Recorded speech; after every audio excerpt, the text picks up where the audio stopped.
এই বন্ধুরা চলে এসেছি সরষার ভুঙে। এই দিন কয়েক আগে ফেলেছি সরিষা, দেখতে পাচ্ছেন। দিন কয়েক আগে ফেলেছি।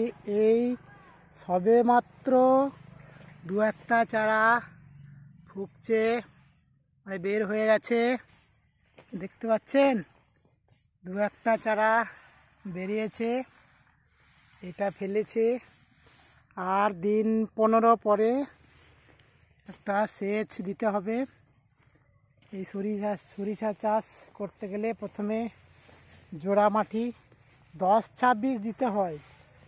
10-26 দিয়ে ফেলতে হয়। ট্রাক্টর দিয়ে ফেলা হয়েছে, দেখছেন কেমন ছোট্ট ছোট্ট চারা কেমন বের হয়েছে। এই সবে মাত্র বের হচ্ছে অঙ্কুর হয়ে, তা দেখবেন। আর দিন কয়েক পরে একটা সেচ দেব, তারপর চারাগুলো বড় হবে। আসি বন্ধুরা, দেখুন আসছি, পরে আবার দেখা হবে। ভালো থাকবেন, সকলেই ভালো থাকবেন।